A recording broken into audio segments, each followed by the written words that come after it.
Hi, Cassie. It's been a while. Are you actually planning to come to the class reunion? Is this Tara? It's good to hear from you. Yeah, I'm planning to come. Oh, really? You're coming? Is there some problem with that? Well, yeah, kinda. What? I'm uncomfortable with having someone as poor as you sitting at the same table as us. Excuse me? As poor as me? Yeah? You work in a factory, don't you? What does that have to do with being poor or coming to the class reunion? I know people have different definitions of wealth, but I'm not as poor as you think I am. But you do work in a factory, right? Yeah, but so what? What's the factory's name? Bridgewell Fabrication. Yep, I knew it. Knew what? My husband is the CEO of one of your company's clients. Oh, isn't that great? Oh, small world, huh? I think I remember hearing about that actually. Does your husband work at Wagner Industries? Yes, that's the one. So you get it now, right? Get what? Are you really going to make me be this explicit? I guess I have no choice. I don't want to associate with your type. You're a poor loser. Well, Tara, I see you haven't changed a bit since middle school. Do you think you can act like an adult during the reunion, at least? Oh, why should I? Tara, you're 35 and acting like a teenager. Excuse me? Is that all you wanted? I'll see you at the reunion, Tara. Let's try and be civil to each other, okay? Bye for now. You really don't get it, do you? We are not the same class of human, Cassie. As a person and as a woman, I am superior to you in every way. Get it? You're a loser, Cassie, a loser. You may have duped the teachers and our classmates into thinking you were something special back in middle school. But this is real life now. I'll make sure you understand that the day of the reunion, so be prepared for that! Are you serious? You actually came? Even after I went to the trouble of warning you. Oh, it must be nice to be so blissfully unaware of your stature in life. It's so pathetic, I actually feel bad for you.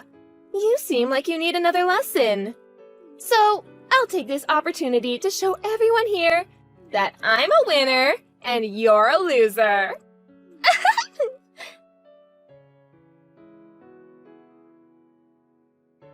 Oh, this is so much fun! Do you finally get it now? Your cute little act from middle school doesn't work in the real world. Go back to where you belong, factory girl. Sweaty and covered with grease. Tara, would you mind explaining why you just threw a glass of wine all over me? Do you have any idea how hard it's gonna be to get this red wine out of my dress? I don't see why you're complaining. I went to the trouble of picking the perfect wine for you. The perfect wine for me? The bottle must have only cost $10. What difference does it make how much it cost? Yes, you wouldn't know the value of a fine wine, would you? When you drink fine wine regularly like me, you develop a more, refined taste. I tasted a bit of the wine I threw at you beforehand, and I knew right away that it was the kind of wine sold cheap by the gallon at every supermarket in town. Like I said, it was perfect for an uncultured woman like you. I'm sorry. I must have missed the sorry somewhere in there. Oh, don't cry over cheap spilled wine, Cassie. If it worries you, I can always buy you another bottle. That was a vintage wine that the reunion organizing committee paid for out of their own pockets. What? Now go and apologize to them.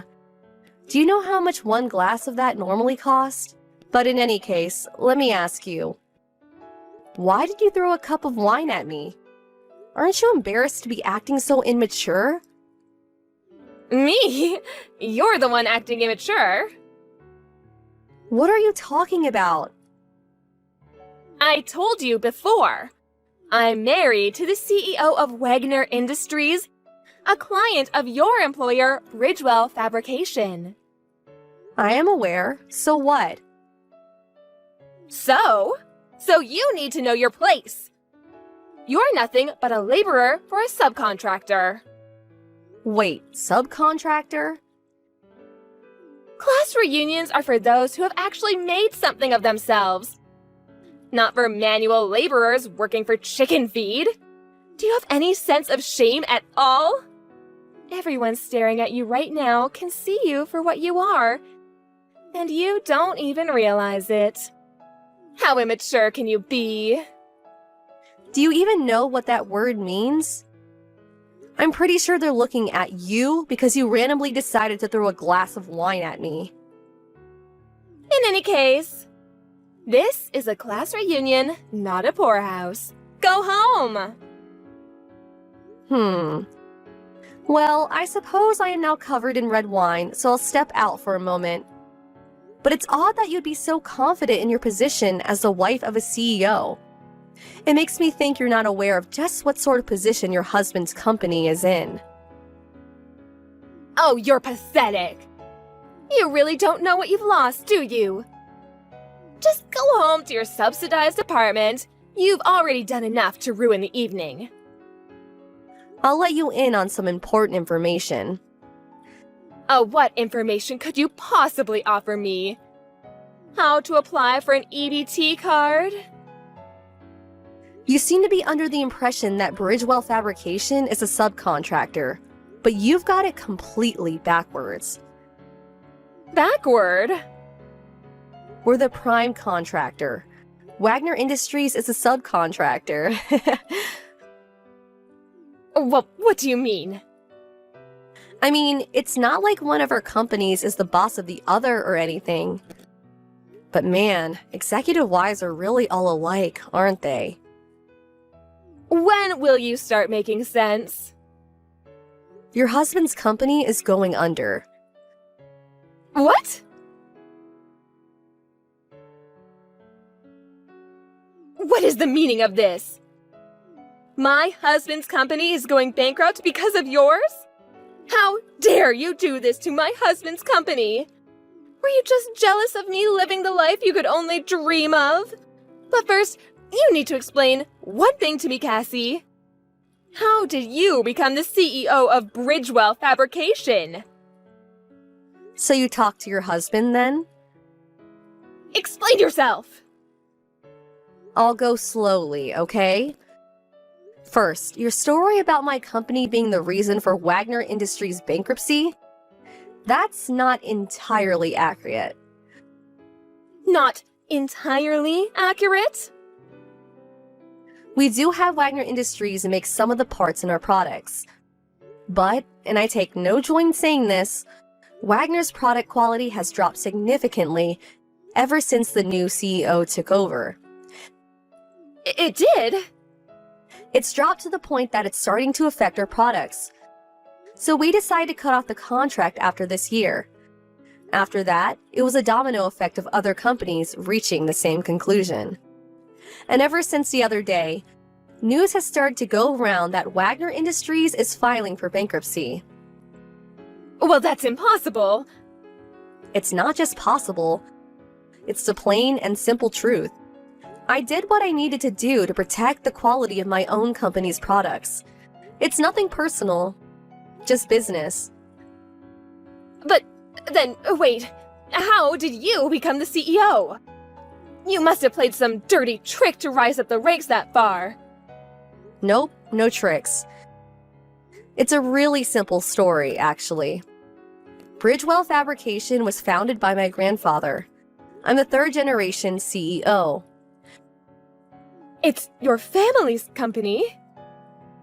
I was intending to take over the company, so I studied. And I've been working hard at expanding the business ever since I became CEO 2 years ago.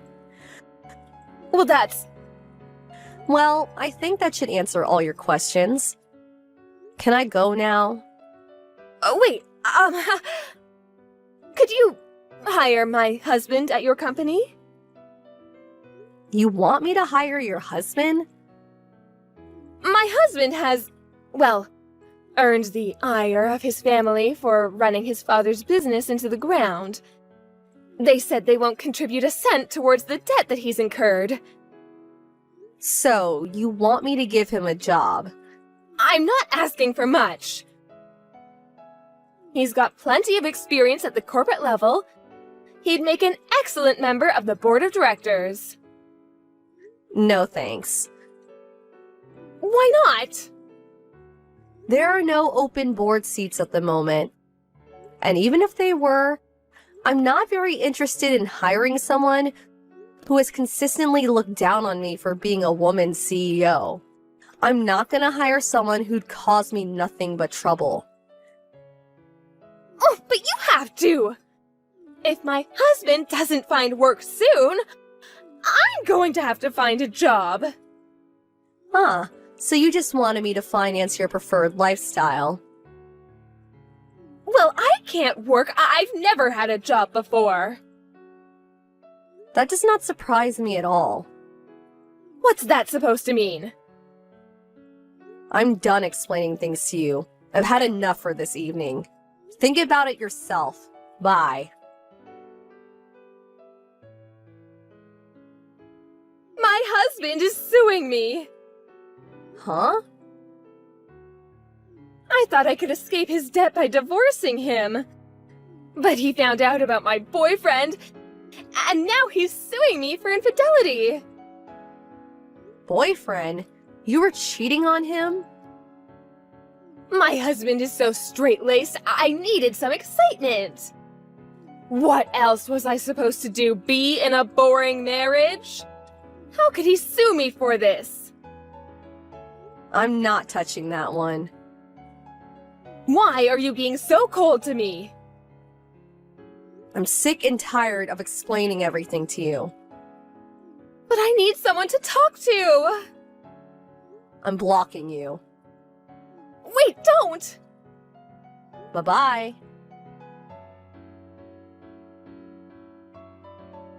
Tara tried to avoid dealing with crushing debt by divorcing her husband. But in an unexpected twist, her affair got uncovered. So now she went into debt herself to pay the damages to her ex-husband. Plus, their savings account was drained, so she didn't get a cent out of the divorce. As if that wasn't enough trouble for her, it turns out she still hadn't paid off some debts from when she was single. She's now up to her eyeballs in six-figure debt. She isn't on good terms with her own family. So she's finally getting a job, which is probably for the best. It seems like she's having a hard time giving up her pampered lifestyle, though. So it's no surprise that her spending habits are hampering her from being able to work her way out of debt.